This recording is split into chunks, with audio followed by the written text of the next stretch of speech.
बिस्मिल्लाहिर्रहमानिर्रहीम।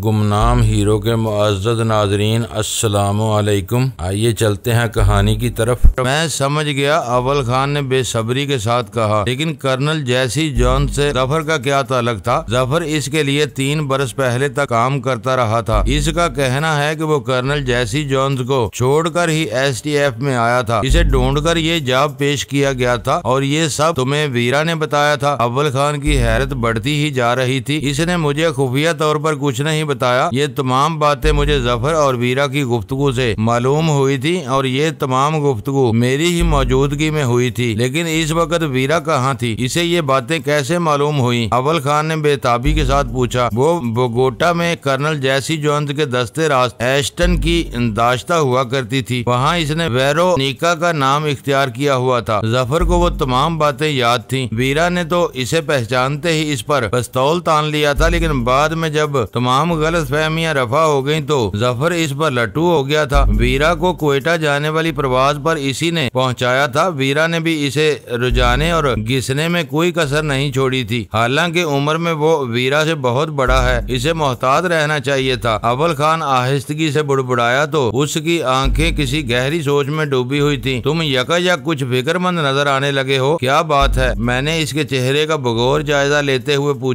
वीरा ने तुम्हें और क्या बताया था? इसने मेरी बात सुनी अनसुनी करके सवाल किया। बस यही खास बातें थीं जो मैंने दोहरा दी। अलबत्ता वीरा ने जफर के इजहारे इश्क का बहुत मुंह तोड़ जवाब दिया था। इसने एयरपोर्ट पर जफर से रुखसत होने से पहले इसे एक खूबसूरत मसनूई फूल दिया था जो रास्ते ही में एक धमाके से फट गया। जफर जख्मी हालत में स्टेशन 4 पहुंचा था, लेकिन इसके हाथों जिक्र उठाने के बावजूद जफर इससे मुतासर था। वो तअज्जुब के साथ बोला, इसने खुद ही वीरा के लिए इस इंतकामी रवैये का जवाब ढूंढ लिया था। इसका ख्याल था कि इब्तदाई झड़प में इसने वीरा को आवारा करार देकर इसकी अना को मजरूह किया था और वीरा ने इसे जख्मी करके अपना बदला ले लिया था। कोयटा पहुंचने के बाद वीरा ने फोन पर इसकी इयादत भी की थी, जिस पर वो बहुत खुश हुआ था। मेरा ख्याल है वो सब महज दिखावा था। अव्वल खान की आवाज कदरे तलक हो गई। वो वीरा से दोस्ती बहाल करके इसकी जुबान बंद रखनी चाहता था। कर्नल जैसी जॉन्स की तंजीम में लोग अपनी मर्जी से शामिल जरूर होते हैं, लेकिन अपनी आजादाना मर्जी से इसे खैरबाद नहीं कह सकते। अब मुझे ये भी देखना होगा कि 3 साल पहले जफर किन हालात में STF में आया था। तुमने इसके बारे में मुझे शकूक में मुब्तला कर दिया है, तो क्या इसकी हमदर्दियाँ अब भी जैसी जॉन्स के साथ हो सकती हैं? अब मेरी हैरान होने की बारी थी। बदकिस्मती से मुझे यही शुबा है, और अगर ये शुबा दुरुस्त साबित हुआ तो ये STF की तारीख में गद्दारी का पहला वाकया होगा। खान बहुत कशीदा खातर नजर आने लगा था। तुम्हारे शुबे की बुनियाद क्या है? मुसद्दका इतलात के मुताबिक कर्नल जैसी जॉन्स कम अज कम 2 साल से अरबपति यहूदियों के एक नस्ल परस्त गिरोह के काम कर रहा है। अगर जफर अब भी इसका हमदर्द है तो समझ लो कि आस्तीन में एक सांप पाल रहे हैं। STF में इसे मौजूद तरीन कौमी राजों तक रसाई हासिल है और वो किसी भी वक्त हमारी गर्दनों में फंदा डलवाने की पोजीशन में है। मेरे बदन के मुसामों में चियोटियां सी रेंगने लगी। इससे बड़ा खतरा तो इस एटमी साजो सामान को है जो हमारी हर जमीन के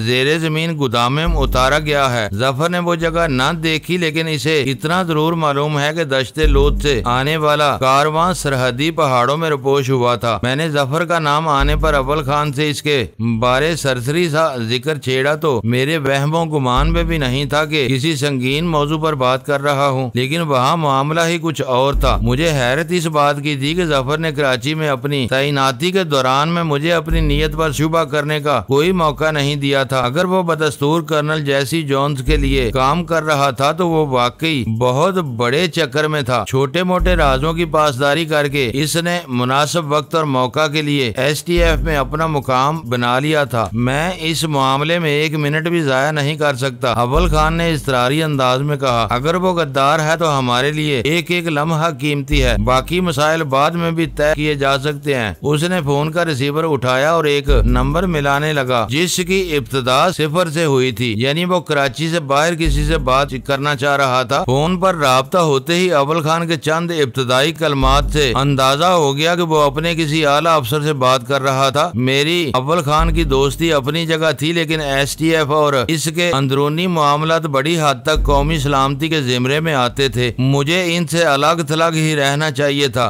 बाहमी मुरासिम की वजह से अव्वल खान मुझे दफ्तर छोड़ने की हदायत नहीं दे सकता था, लेकिन मैंने मामले की नजाकत भांपते हुए अपनी जगह छोड़ दी। अव्वल खान ने मुझे वहाँ रुकने का इशारा नहीं किया तो मैं भी बस लम्हा भर के तवक्कुफ के बाद इसके दफ्तर से बाहर राहदारी में निकल गया। मैंने चंद कदम दूर जाने के बाद सिगरेट सुलगाई और खोए हुए अंदाज में बरहना दीवारों को तकने लगा। जफर के बारे में जाहिर किए जाने वाले अव्वल खान के खदशात ने मेरे दिलो दिमाग को हिलाकर रख दिया था। स्पेशल टास्क फोर्स कोई रवायती सरकारी इदारा नहीं था जिस पर अपनी मुलाजमीन की भर्ती के सिलसिले में आम जवाबत की पाबंदी लाजमी हो। इसके जिम्मे कौमी सलामती और खुफिया तंजीम की जरूरियात को मद्देनजर रखते हुए कोई भी गैर रवायती लेकिन महफूज तरीकाकार अपनाने के लिए होने चाहिए थे, ताकि इस अहम तरीन इदारे में गैर मुल्की तकरीबकार और मुखबर न घुस सके। मुझे पूरा यकीन था कि इस ज़िमन में कहीं न कहीं किसी कोताही के इर्तिकाब की गुंजाइश नहीं थी, लेकिन दूसरी तरफ अव्वल खान का ये दावा भी वजनी था कि जैसी जोन्स के ग्रोह में दाखिल होने वाले अपनी मर्जी से इसको छोड़ने का फैसला नहीं कर सकते थे, और अगर जफर इसे छोड़कर STF में आ गया था तो ये बात यकीनी थी कि वो भी कर्नल जैसी जोन्स का वफादार था और किसी अहम मिशन के लिए STF में मौजूद था। इस बारे में ये नुक्ता भी काबिल गौर था कि कर्नल जैसी जोन्स के मामले कई बरस से अरबपति यहूदियों के किसी नस्ल परस्त ग्रोह के लिए काम कर रहा था। आलमी हलकों में ये बात किसी से ढकी छुपी नहीं थी कि दुनिया भर में फैले हुए नस्ल परस्त यहूदियों ने अपनी इसराइल से वाबस्ता की हुई थी। वो मशीनरी जज्बे के साथ इसराइल के मफादात की निगहबानी करना अपना फर्ज तस्वर करते थे, जबकि मशरिक वस्ता और आलम इस्लाम के साथ इसराइल की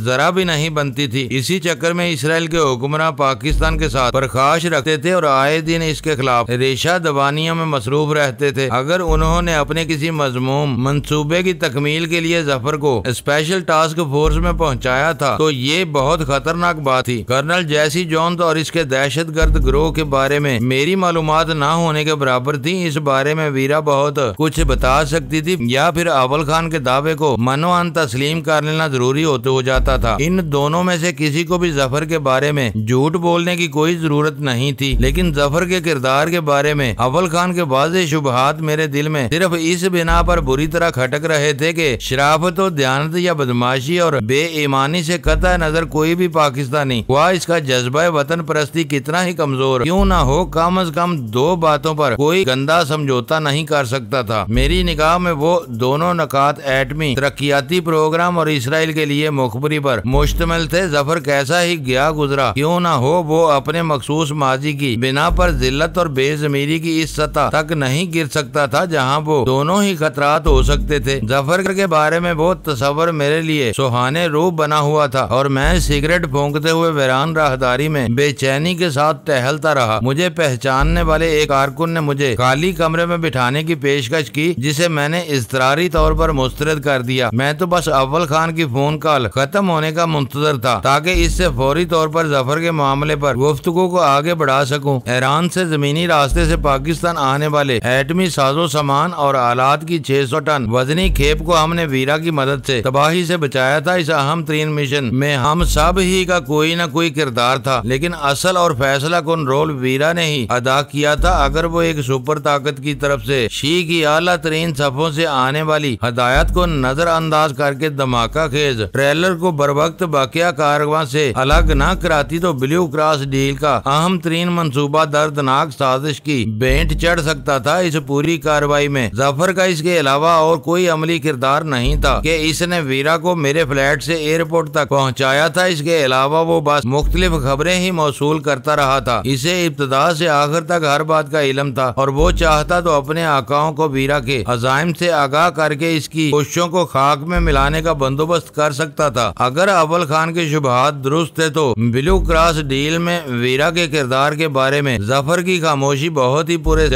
असरार और खतरनाक नजर आने लगती थी। अगर इसकी निगाह में ब्लू क्रॉस डील की ज्यादा अहमियत नहीं थी तो फिर वो किस बड़े मिशन पर काम कर रहा था, ये सवाल बार बार पूरी शिद्दत के साथ मेरे जहन में गूंजने लगा। आखिरकार मेरी खोपड़ी में एक जमाका हुआ और मैं बुरी तरह मुस्तरब हो गया। अगर जफर ने ईरान से आने वाले एटमी सामान की खेप को सरसरी तौर पर नजरअंदाज कर दिया था तो इसकी निगाहें यकीनी तौर पर कहोटा के ममनुआ एटमी इलाके पर मरकूज थी। सरहदी पहाड़ों में वाक़या ज़ेरे ज़मीन गोदामों से इस सामान को मंजिल मकसूद तक ले जाने के लिए तवील रास्ते रास्ते से गुजरना था। बेशक वो हमारा मुल्की इलाका था, लेकिन इस पूरे रास्ते की कड़ी निगरानी करनी मुमकिन नहीं थी चंद अफराद की मिली भगत के जरिए। इनमें से किसी भी ट्रक पर ऐसा तबाहकुन मवाद लादा जा सकता था जिसे मीलों दूर से हरकत में लाकर पाकिस्तान की एटमी असास पर कारीवार किया जा सकता था। लेकिन इस मफरूजे पर दिमाग सोजी करने से पहले ये यकीन करना जरूरी था कि जफर वाकई गद्दार और कर्नल जैसी जोन्स का आदमी था। वो स्पेशल टास्क फोर्स में एक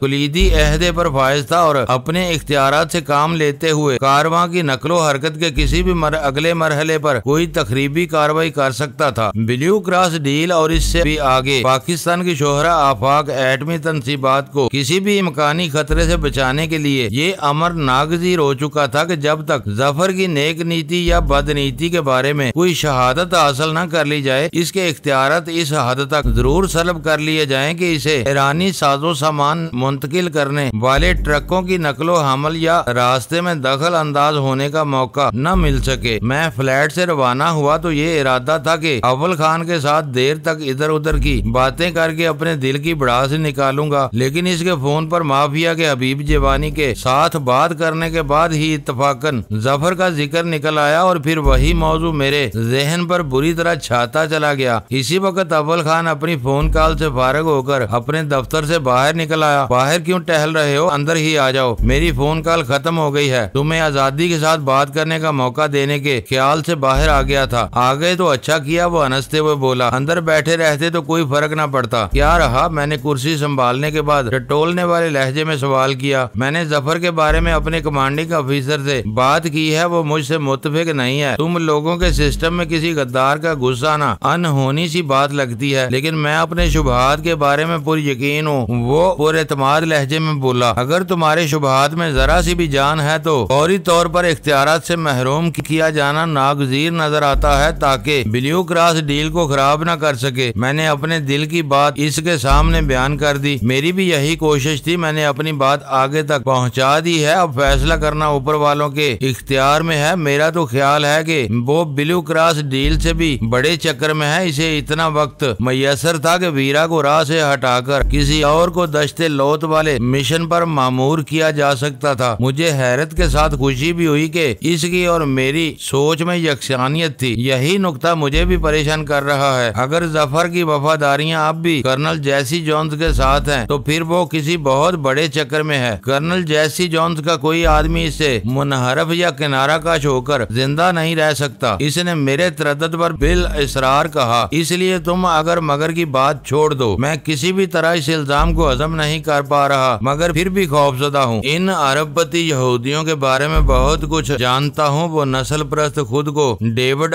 स्टार्स या अंदाउदी सितारे कहते हैं। वो दरपर्दा कई बड़ी तिजारती ग्रुपों पर काबिज हैं, जिनके जरिए उन्होंने अमेरिका और यूरोप के कई बाअसर अखबारात के अक्सरियती हिस्से हासिल किए हुए हैं, जिनके बल पर वो पेशावर सहाफियों के लिए पॉलिसियां जारी करने पर कादिर हैं। नामवर सहाफी अपनी पेशावराना मजबूरियों के तहत इन्हीं खतूत पर काम करते हैं और बगैर जाने बूझे नस्ल परस्त यहूदियों के लिए फजा साजगार बनाने में लगे रहते हैं। कमांडिंग ऑफिसर इस बारे में क्या कहता है? मैंने इसकी बात काट कर पूछा। वो मेरी बात सुनने पर ही आमादा नहीं था। दरअसल बाद लोग अपनी तमाम तरह हुबल वतनी और फर्द शनासी के बावजूद तंग नजर होते हैं। इसका ख्याल था कि मैं अपने तबादले की वजह से जफर से बरा हुआ हूँ। इसने मेरी पूरी बात सुनने की बजाय मुझे ये समझाना शुरू कर दिया कि तबादलों में किसी की ख्वाहिश का दखल नहीं होता। वो एतमाद से आने वाले अहकाम थे, जिनके सामने जफर भी मेरी ही तरह बेबस था। फिर तो शायद कुछ भी नहीं हो सकेगा। अव्वल खान की इस कहानी ने मुझे मायूस कर दिया, लेकिन मैंने हथियार नहीं डाले। मैंने दरख्वास्त की कि कम से कम जफर की सिक्योरिटी क्लियरेंस का रिकॉर्ड चेक करवा लिया जाए, ताकि ये मालूम हो सके कि इसमें कोई फरूगजाश तो नहीं थी। इसमें 2-4 दिन भी लग सकते हैं। जफर तो बदस्तूर अपनी जगह मुस्तहकम रहेगा। सिक्योरिटी क्लियरेंस की फाइल दोबारा खुलने का फैसला होते ही वो कड़ी निगरानी में आ जाएगा और किसी भी तरह अपनी मनमानी नहीं कर सकेगा। लेकिन बात फैसला होने की है। हो सकता है कि तुम्हारी दरख्वास्त रद्द कर दी जाए। ये भी मुमकिन है, इसने एतराफ किया, क्योंकि STF में अफसर तो दरकरार कभी किसी मामूली कारिंदे की सिक्योरिटी फाइल भी कभी री ओपन नहीं की गई है। फिर तुम्हें कैसे मालूम हुआ कि फाइल री ओपन होते ही मुश्तबा शख्स जेर निगरानी आ जाता है? मैंने कुछ अरसे तक रिकॉर्ड ऑफिस में भी काम किया है, इसलिए इन किताबी ज़ाब्तों से वाकिफ हूँ। तुम्हें मेरी बात पर एतबार कर लेना लेना चाहिए। इसने दिलनशीन मुस्कुराहट के साथ कहा। किताबी ज़ाब्ते में एक गहरा सांस लेकर बोला, इसका मतलब है स्पेशल टास्क फोर्स के बड़े भी रवायती पाबंदियों से आजाद नहीं है। मादर पिदर आजाद रहकर बस छोटे मोटे ग्रोह ही पनप सकते हैं। बड़ी तंजीमों की कारकर्दगी और बका के लिए कुछ न कुछ कायदे बनाने ही पड़ते हैं। STF के जवाबत बहुत मुख्तसर और मौसर हैं। एक बार कमांडिंग ऑफिसर मेरा हम नवाब बन जाए तो वो अपनी सवाबदीद पर बहुत कुछ कर सकता है। जब तक वो तुम्हारा हम नवाब नहीं बनता हम हाथ पर हाथ धरे बैठे रहेंगे। वो सोच में पड़ गया और चंद लम्हों के तवक्कुफ के बाद पुरख्याल लहजे में बोला, इस दौरान में तुम वीरा से जफर के माजी के बारे में मालूमात हासिल कर सकते हो। वो भी करना पड़ेगा। वीरा ने इसे पहली ही नजर में पहचान लिया था जबकि जफर सख्ते में रह गया था। इसका मतलब है कि बोगोटा में क्याम के दिनों में इन दोनों में गहरी शनासाई थी, बहुत ज्यादा। मैंने नया सिगरेट सुलगाते हुए कहा, एस्टन कर्नल जैसी जॉन्स का दस्ते राज था, इसलिए वीरा को इसके तमाम मातहतों को बहुत करीब से देखने और जानने का मौका मिलता रहा होगा। कमांडिंग ऑफिसर ने बज़ाहिर मेरे खदशात मुस्तरद कर दिए हैं, लेकिन मुझे पूरा यकीन है कि वो कोई न कोई कार्रवाई जरूर करेगा। इस दौरान में मैं वीरा से शायद कुछ मालूम करने में कामयाब हो जाऊं, और अगर मैं भी तुम्हारे साथ चलूं तो वीरा का रद्द-ए-अमल क्या होगा? इसने पूछा। वैसे तो बड़ी मतलून तबीयत की मालिक है, बाज औकात इसके बारे में सारे अंदाजे दरे के दरे रह जाते हैं, लेकिन मेरा ख्याल है वो तुम्हारे सामने खुलकर बात नहीं करेगी। वो मेरी जुबान से तुम्हारे तज़किरे सुनकर बहुत ज्यादा मुतासर है। यूं अचानक तुमसे मुलाकात होगी तो वो फितरी आजादी के साथ बात नहीं कर सकेगी। वो तुमसे मिलने की बहुत ज्यादा शायक है। अचानक नहीं, तुम फोन करके इसे बता दो कि वापसी पर तुम मुझे अपने साथ ला रहे हो। अव्वल खान इस मामले में हर बात जल्द अज जल्द जान लेने पर तुला हुआ था। वो बहुत चालाक है। तुम्हें मालूम है कि कई बार मेरी और उसकी आनबन भी हो चुकी है। तुम्हें मेरे साथ देखते ही वो बांप लेगी कि दाल में कुछ काला है। हो सकता है कि वो जफर के बारे में खुलकर बात ना करे। तुम नहीं जानते कि इसे अपने साथ मिलाए रखने के लिए मैं क्या कुछ पापड़ बेलता रहा हूँ, तो तुम इसे एतमाद में नहीं लोगे। इसने हैरत के साथ सवाल किया। जरूरत ही नहीं है, मैंने बेपरवाही के साथ कहा। मैं तो इसके और जफर के बेजोड़ इश्क का मुज़ाहका उड़ाकर बात की इब्तिदा करूंगा और वो खुद ही मेरी मतलूबा लाइन पर आ जाएगी। अव्वल खान इसरारी अंदाज में हंस पड़ा, मगर इसकी हंसी खोखली थी। वो इन महदूदे चंद लोगों में से था जो फर्द शनासी का रोग हर वक्त अपने दिल से लगाए फिरते हैं, और इन्हें कोई भी अंदेशा महसूस होने लगे तो वो अपनी हर जाती राहत और आसाइश को कुर्बान करके हर लम्हा इसी के इंसदाद में लगे रहते हैं। फिर तुम फौरन जाओ और इससे बात होते ही मुझे नताइज से बाखबर कर देना। इसने निहायत बेचैनी के साथ अपनी कुर्सी पर पहलू बदलते हुए कहा। मैं कोशिश करूंगा कि इस बार तुम्हारी और इसकी मुलाकात करा दूं। मैंने उठते हुए कहा, मुलाकात हो या ना हो, इससे मालूमात हासिल करना बहुत जरूरी है। मैं अव्वल खान से रुखसत हुआ तो मेरे जहन पर बहुत बड़ा बोझ सवार हो चुका था। घर के बेदी के खौफ ने हबीब जवानी और इस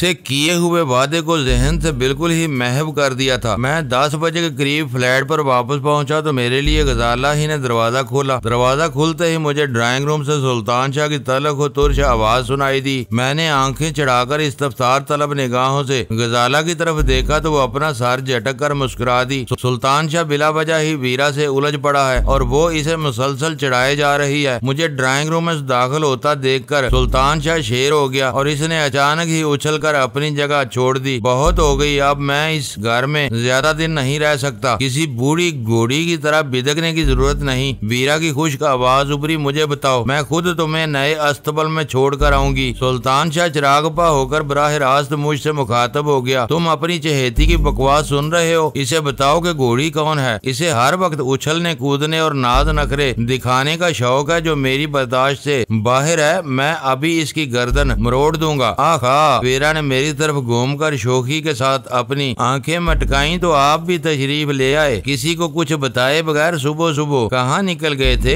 कश्मीर रोड के सब्जाजारों पर चहल कदमी के लिए चला गया था, मैंने यूं ही कह दिया। इस हुलिये में इसने आंखें निकालकर मेरे लिबास और जूतों का जायजा लेते हुए कहा, इलाके की सड़कें नापने के इरादे से निकला था, लेकिन फिर इन बागात की तरफ चला गया। सुबह की चहल कदमी के लिए वो पार्क बहुत खूबसूरत है। कल सुबह मैं भी तुम्हारे साथ वाक पर चलूंगी। वो इठला कर बोली। मैं कुन आंखियों से देख रहा था कि वो नया मौजू छिड़ जाने की वजह से सुल्तान शाह के चेहरे पर जल्जले के आसार नमूदार हो रहे थे, लेकिन मैं इसकी तरफ से अनजान बना रहा। अपने यूं नजर अंदाज किए जाने पर आखिरकार इससे न रहा गया और वो एकदम फट पड़ा। बाढ़ में गई तुम्हारी वाक, मैं इसी वक्त इस घर में अपनी हैसियत का फैसला करके रहूंगा। अब ये खेल ज्यादा दिनों तक नहीं चलेगा। क्या हुआ, तुम क्यों नाराज हो रहे हो? मैंने मासूमाना सादगी से पूछा। सबसे बड़ी मुश्किल यही है कि मेरे साथ होने वाली ज्यादतियां अब तुम्हें नजर नहीं आती। तुमने इस शैतान की खाला को बहुत सर चढ़ा लिया है। इसने बिन्नाकर फजा में हाथ लहराते हुए कहा। वीरा ने इसकी बात का जवाब देने के लिए मुंह खोला ही था कि मैंने सख्ती से इसे रोक दिया और सुल्तान शाह से कहा, क्या ये मुमकिन नहीं कि हमारा बैठकर आराम से तुम्हारी शिकायत पर गुफ्तगू करें? सुल्तान शाह भोंडे अंदाज में अचानक ही सोफे पर बैठ गया। अब बताओ कि तुम्हें वीरा से क्या शिकायत है? मैंने भी इत्मीनान से एक नशिस्त संभालते हुए कहा। सुल्तान शाह ने कुछ कहने के लिए बाढ़ सा मुंह खोला, लेकिन गजाला से नजरें चार होते ही वो बुखला गया और तेजी के साथ इससे बोला, तुम अपने कमरे में जाओ, हमें कुछ बात करनी है। गजाला सर झुकाकर खामोशी से उठी और ड्राइंग रूम से बाहर चली गई। बेहूदगी है, ये बेहूदगी है, वीरा ने एहतजाज किया। ऐसी कौन सी बात है जो गजाला के सामने नहीं की जा सकती? बको मत शैतान, सुल्तान शाह मुस्कुराया। ये मेरा और इसका मामला है, वो जा चुकी है, इसे भूल जाओ और सुकून से अपनी शिकायत बयान करो। मैंने इसे टोका। ये मेरे साथ मुसलसल बदतमीजियां कर रही है। सुल्तान शाह की गुस्सीली आवाज शायद गैर इरादी तौर पर धीमी हो गई थी। किस किस्म की बदतमीजियां? खुलकर बात करो, क्योंकि अब गजाला यहाँ नहीं है। वो फौरी तौर पर कोई वजाहत नहीं कर सका। इसकी आंखों और चेहरे से उलझन झांकने लगी थी, जैसे इसे वीरा की बदतमीजी की वजाहत के लिए मुनासिब अल्फाज न मिल रहे हो। तुम्हें मालूम है, कल रात इसने ख्वाबगाह में घुसकर मुझे अचानक ही गहरी नींद से बेदार कर दिया था। कई सानियों के तवक्कुफ के बाद इसने झिझकते हुए कहा। मैंने अपने सर को असबात में जुम्बश देकर इसे बात आगे बढ़ाने का इशारा दिया। आज सुबह इसने मेरे साथ फिर वही हरकत की थी। सुल्तान शाह ने मुंह फुलाकर कहा। कौन सी हरकत? मैंने कतरे चिड़चिड़ेपन का मुजाहरा करते हुए सवाल किया। वही जो कल रात की थी, सुल्तान शाह ने मजलूमियत और बेचारगी के साथ कहा। क्या? मैं दांत पीस कर गुर्राया। वही तो मैं जानना चाह रहा हूँ। वीरा अपनी बेसाख्ता हंसी जब्त करने के लिए तरह तरह के मुंह बना रही थी। मैं भी इससे नजरें मिलाने से कतरा रहा था। मुझे अंदाजा था कि नजरें चार होते ही हम बुरी तरह कह लगाने पर मजबूर हो जाएंगे। ये मेरे बदन से चिपक कर हौले हौले मेरा सर सहलाती है, सुल्तान शाह मुश्किल कह सका। वीरा के हलक से एक बेसाख्ता नकरेई कहा उबल पड़ा और वो हंसी के दौरान में ही बोली, और मेरी इस दिलजोई से इसका दम निकलने लगता है। मैंने बदिक्कत तमाम अपना कहा जब्त करके गहरी मुस्कुराहट में इत्तफाक किया और संजीदगी के साथ कहा, ये तो कोई बदतमीजी नहीं है। मैं तो समझा था कि इसने तुम्हें बिस्तर से नीचे घसीट लिया होगा। ये तुम्हारी सोच का फतूर है कि तुम्हें बुराई में भी बुराई नहीं नजर आती। इसने बेबसी के साथ कहा। मेरी संजीदगी की वजह से इसका गुस्सा दोबारा नहीं भड़क सका था। वो कह रहा था, इत्तफाक से कुछ भी हो सकता है, लेकिन मर्द और नामहरम औरत का जानबूझकर खतरनाक हाथ तक एक दूसरे के करीब होना शैतानी फेल है। मैं इसे पसंद नहीं करता। इसे कह दो कि ये आइंदा मुझसे इस कदर करीब आने की कोशिश न करे। ये अपनी अपनी तबीयत की बात है। मैंने बेपरवाही से कहा। स्पेशल टास्क फोर्स वाले जफर का किस्सा तुम्हारे सामने ही है। पुख्ता उम्र का वो मुतय्यन शख्स वीरा के इसी इल्तफात का तलबगार था जिसे तुम शैतानी फेल करार दे रहे हो। तुम्हें मालूम है कि वीरा ने इसे बारूदी फूल का तोहफा देकर जख्मी कर दिया था। तुम्हारी जगह जफर होता तो बिन मांगे मिलने वाले इस खुलूस पर खुशी से पागल जरूर हो जाता। ये जफर के जिक्र का कौन सा मौका है? वीरा मुझे घूरते हुए गुर्रा कर बोली। अभी बताता हूँ, मैंने इससे कहा और दोबारा सुल्तान शाह की तरफ मतवज्जो हो गया। तुम हाथ मुंह धोकर नाश्ता करो, मैं वीरा को समझा दूंगा कि तुम्हारे साथ जिस्मानी फासला बरकरार रखे। बात करते हुए मैंने इसे आंख मारी और गनीमत हुआ कि वो मेरा इशारा समझकर मजीद बहस किए बगैर वहाँ से उठ गया। ये बिल्कुल झूठ बोल रहा है, वीरा तड़प कर बोली। ये कहाँ का गुलफाम है कि मैं इससे जबरदस्ती चिपकती फिरूंगी। ये किसी गाग उल्लू की तरह अपने ख्वाबगाह में अंधेरा करके सोने का आदी है। रात को मैं इसके कमरे में गई तो मुझे डर था कि इस छोटे से फ्लैट में ऊंची आवाजों से गजाला की नींद खराब ना हो, इसलिए मैंने इसके बिस्तर के करीब जाकर इसका सर हिलाया था और इसने कहानी बना दी। बेख्याली में मेरे बदन का कोई हिस्सा इसके गंदे जिस्म से मास हो गया हो तो मैं इससे बेखबर हूँ। ये बेदार होते ही चिढ़कर वहाँ से भाग खड़ा हुआ था। इसके इसी रद्दे अमल की वजह से आज भी मैंने सर के बाल खींच कर इसे जगाया था। इतनी सी बात थी और इसने एक पूरा अफसाना बना लिया। सुल्तान शाह जाते जाते रुक कर इसे कीना तोड़ नजरों से घूरने लगा था। इन दोनों का दोबारा मुतसादम होना मेरे मंसूबे के हक में मोहलिक साबित हो सकता था। इसलिए इस बार मैंने वीरा को आंख मारते हुए खुश्क लहजे में कहा, मेरी समझ में नहीं आता कि वो एक बात से चिढ़ता है तो तुम बार बार इसी का आदा क्यों करती हो। ठीक है, वीरा बिनाकर बोली, अब मैं इससे दूर ही रहूंगी। इसे उठाना पड़ा तो नाक में तिनका घुमा दिया करूंगी। इस चंद फुट के फ्लैट में सुबह के 2-3 बजे ऊंची आवाज में किसी को पुकारना मेरे लिए नामुमकिन है। इसने भी मेरा इशारा भांपते हुए बिलवास्ता तौर पर हथियार डाल दिए और सुल्तान शाह किसी सूदा हाल फाते की चाल चलता हुआ ड्राइंग रूम से निकलता चला गया। वीरा ने बहुत जानदार मुस्कुराहट के साथ मेरे पैकेट से एक सिगरेट निकालकर सुलगाई और पहले काश का धुआं मेरे चेहरे पर उगलते हुए बोली, अब बताओ कि तुमने जफर की बात क्यों छेड़ी थी। मेरे लिए वो एक अजीबोगरीब वाकया था। मैं इसे संजीदा और बुर्दबार आदमी समझता हूँ। फिर तुम्हारी और इसकी उम्र का फर्क भी बहुत वाज़ेह है। इसने मुझे अपनी बात पूरी करने का मौका नहीं दिया। इश्क में उम्र की बात नहीं चलती। दौलत के नशे में बदमस्त अरब शहजादों के हरम से बाहर आजाद दुनिया में ऐसे बेशुमार मिसालें बिखरी हुई हैं। मकतूल कैंडी की बेवा जैकोलिन ओनासिस जैसे बूढ़े के इश्क में दीवानी हो गई थी। अल्जबथ टेलर के हजारों सच्चे आशिकों में 8 से 80 साल तक के मर्दों की भीड़ शामिल है। यही नहीं, इसके तो शोहर तक में बूढ़े, उदेड़, उम्र जवान और नौजवान सब ही शामिल रहे हैं। और अखबारात तो ये खबर भी सुनाते हैं कि बूढ़े यासर अरफात को एक ऐसी बच्ची से इश्क हो गया है जिसे इसने अमलन अपनी गोद ही में पाला है। जिंदगी ने वफा की तो शायद आने वाले चंद बरसों में वो लड़की यासर अरफात की बीवी भी बन जाएगी। उम्र के हवाले से तुम जफर को ताना नहीं दे सकते। कोई और बात करो। वो मुस्कुराए जा रही थी। वो